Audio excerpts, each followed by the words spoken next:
explain the following. There are two parts in this question. First one is this: why do magnetic field lines of force form continuous closed loops? हमेशा magnetic field lines close loop बनाती है, ऐसा क्यों? इसको explain करना है। तो magnetic field lines किसकी डायरेक्शन को शो करती है? मैग्नेटिक फील्ड की डायरेक्शन को। मैग्नेटिक फील्ड लाइन से किसी भी पॉइंट पर टेंजेंट ड्रॉ करो तो वो डायरेक्शन होती है मैग्नेटिक फील्ड की। अब नॉर्थ और साउथ दो पोल्स होते हैं। मैग्नेटिक फील्ड लाइंस नॉर्थ से साउथ की तरफ को ट्रेवल करती है आउटसाइड द मैग्नेट, और इनसाइड द मैग्नेट साउथ से नॉर्थ की तरफ को। अगर सिंगल पोल एग्जिस्ट करता, सपोज नॉर्थ या साउथ, तो फिर magnetic field lines close loop नहीं बनाते। लेकिन कभी भी सिंगल पोल एग्जिस्ट नहीं करता, मोनोपोल डज नॉट एग्जिस्ट, मतलब नॉर्थ अकेला नहीं रह सकता, साउथ पोल भी अकेला नहीं रह सकता। अब अगर बार मैग्नेट, कोई भी मैग्नेट हो, उसको दो पार्ट में डिवाइड करते चले जाए, छोटे छोटे टुकड़े करते चले जाए, तो भी नॉर्थ और साउथ को अलग अलग नहीं कर सकते। एटॉमिक लेवल पर भी सपोज एक एटम लिया, उसमें इलेक्ट्रॉन रिवॉल्व कर रहे हैं, तो करंट फ्लो कर रही है, तो एक सरफेस एरिया काम करता है साउथ की तरह और दूसरे वाला अपोजिट वाला नॉर्थ की तरह, तो कभी भी नॉर्थ और साउथ को आप सेपरेट नहीं कर सकते। तो यही एक्सप्लेनेशन है इसका। तो जब साउथ से नॉर्थ ट्रेवल करते हैं इनसाइड द मैग्नेट, नॉर्थ से साउथ आउटसाइड द मैग्नेट, और नॉर्थ और साउथ कभी अलग अलग कर नहीं सकते। ये है सपोज कोई भी एक मैग्नेट लिए हमने, दो पोल्स, एक साउथ और एक नॉर्थ, ये साउथ, सपोज ये है नॉर्थ, तो मैग्नेट के अंदर साउथ से नॉर्थ की तरफ को ट्रेवल करेगी और मैग्नेट के बाहर नॉर्थ से साउथ। ये मैग्नेटिक फील्ड लाइंस, ऐसे बहुत सारी फील्ड लाइंस होगी। तो जब भी साउथ और नॉर्थ दोनों होंगे तो इसका मतलब फील्ड लाइंस क्लोज लूप ही बनाएगी। अगर सिंगल पोल होता तो फील्ड लाइंस नॉर्थ से चलती रहती बहुत दूर तक, तो फिर क्लोज लूप नहीं बनाती। लेकिन यहां पर दोनों पोल है तो साउथ से नॉर्थ की तरफ हो जाएगी, आउटसाइड द मैग्नेट नॉर्थ से साउथ, तो कभी भी विदाउट क्लोज लूप नहीं हो सकती magnetic field lines. So first का एक्सप्लेनेशन है मैग्नेटिक मोनोपोल्स, मोनोपोल्स मतलब सिंगल पोल, या तो साउथ या north. Magnetic monopoles do not exist in universe and magnetic field lines travel from south to north inside the magnet and north to south outside the magnet. Hence these always form closed loops। या magnetic flux भी कह सकते हैं। Magnetic flux किसी भी close surface से पास करने वाला हमेशा जीरो होता है। क्यों? क्योंकि नॉर्थ और साउथ अलग अलग कर नहीं सकते। मैग्नेटिक फ्लक्स क्या होता है? B dot d s, total के लिए इंटीग्रेशन और क्लोज सरफेस के लिए ये।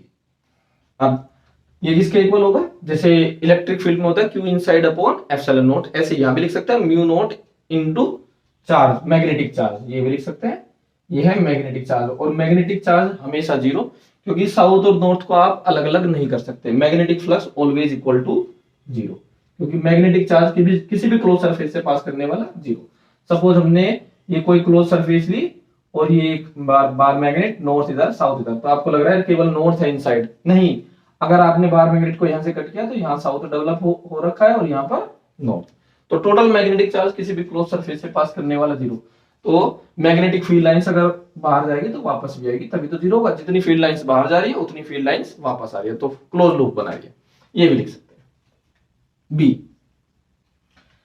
why are field lines repelled when a diamagnetic material is placed in an external uniform magnetic field? Diamagnetic material क्या करता है? मैग्नेटिक फील्ड लाइंस को रिपेल, मतलब मैग्नेटिक फील्ड लाइंस क्लोज होने की बजाय अवे हो जाएगी एक दूसरे से, उनके बीच में सेपरेशन इंक्रीज हो जाएगा अगर डायमैग्नेटिक मेटल को मैग्नेटिक फील्ड में रखे तो डायमैग्नेटिक मेटल में जो इलेक्ट्रॉन्स होते हैं किसी भी एटम के अंदर वो पेयर्स में होते हैं, मतलब उनका जो डाइपोल मोमेंट होता है वो जीरो। एक इलेक्ट्रॉन का अगर क्लॉकवाइज रिवॉल्व कर रहा है तो कुछ होगा पॉजिटिव, तो एंटी क्लॉकवाइज वाले का नेगेटिव, अपोजिट डायरेक्शन में, इसलिए नेट डाइपोल मोमेंट होता है जीरो जब भी इन मटेरियल्स को मैग्नेटिक फील्ड में रखते हैं। सो जो दो इलेक्ट्रॉन लिए क्लॉकवाइज या एंटी क्लॉकवाइज, एक की स्पीड इंक्रीज हो जाती है, एक की स्पीड डिक्रीज हो जाती है, और जो डिक्रीज वाला है वो होता है मैग्नेटिक फील्ड के अलोंग, और जो इंक्रीज वाला है वो होता है मैग्नेटिक फील्ड के अपोजिट डाइपोल मोमेंट वाला।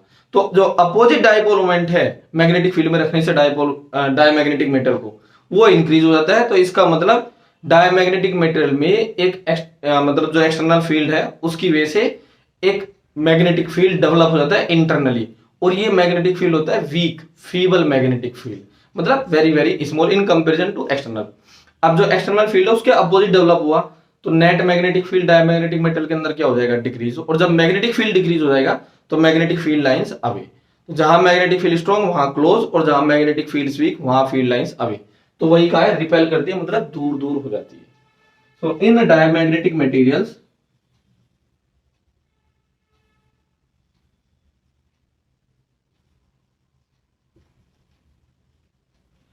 a small magnetic field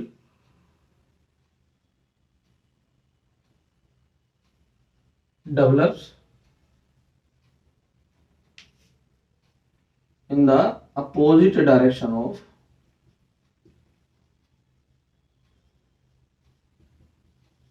external magnetic field.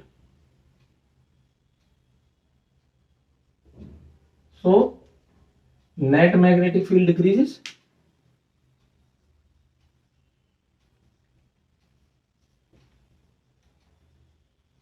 it becomes low, और जहां मैग्नेटिक फील्ड लो वहां पर field lines away, that means दूर दूर हो जाएगी, रिपेल करेगी।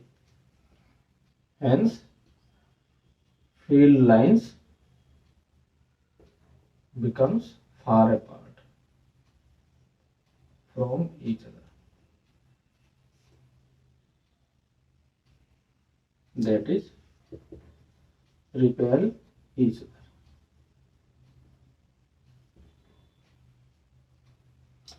डायग्राम भी बना सकते हैं। सपोज ये diamagnetic material, field line suppose uniform magnetic field है तो फील्ड लाइंस पैरेलल होगी, लेकिन जैसे इस मेटल से पास करेगी ये अवे हो जाएगी, यहां से दूर हो गई, यहां पर पास पास है, लेकिन मैग्नेट इसके डायमैग्नेटिक मेटल के अंदर फील्ड लाइंस अवे, इस तरह से। तो यहां मैग्नेटिक फील्ड स्ट्रॉन्ग, लेकिन यहां पर वीक हो जाएगा, फील्ड लाइंस दूर दूर हो जाएगी।